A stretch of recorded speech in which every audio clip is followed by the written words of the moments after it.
Oi, meus queridos, minhas queridas, estamos terminando o modernismo em Portugal.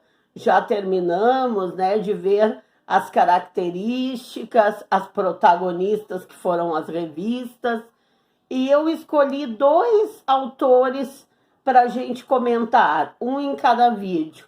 Eu escolhi o Fernando Pessoa, que é o escritor português talvez mais importante da história de Portugal, e o José Régio, também um escritor importantíssimo.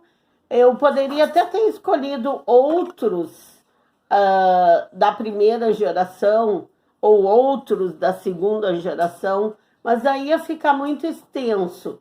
E da terceira geração do modernismo em Portugal, eu não escolhi nenhum para comentar agora, mas depois, mais tarde, a gente vai comentar.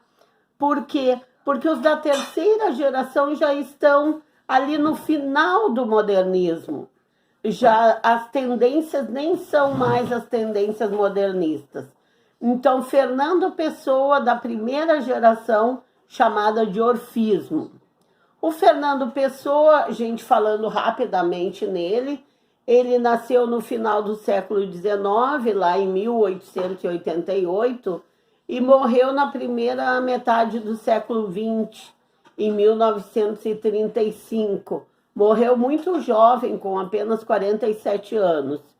Quando ele tinha 5 anos de idade, ele ficou órfão, o pai dele morreu, e a mãe dele, um tempo depois, casou com um militar que era cônsul, né, aqui no Brasil, e foi morar por um tempo na África do Sul.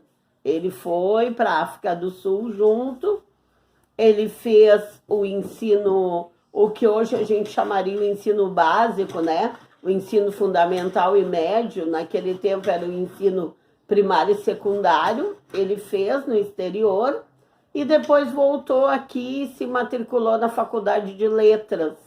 Mas ele acabou que não continuou na Faculdade de Letras.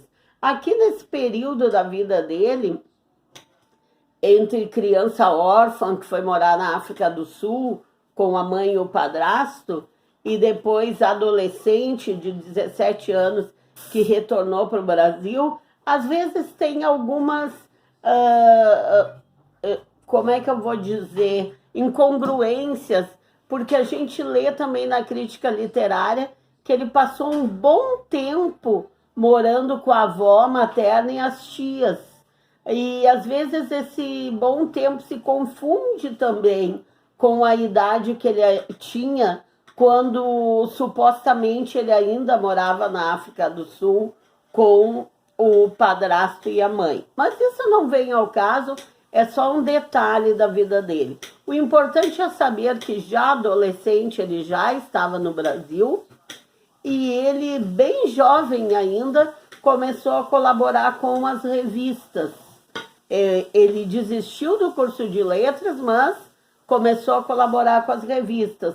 A revista Renascença foi uma das primeiras que ele publicou. Eu até não falei nos vídeos anteriores. Na revista Renascença eram tantas revistas, né? Nós comentamos umas 10 e sempre fica alguma para trás. Eu já vi que eu vou ter que fazer esse vídeo em 2 partes, porque tá me indicando que tá terminando o tempo.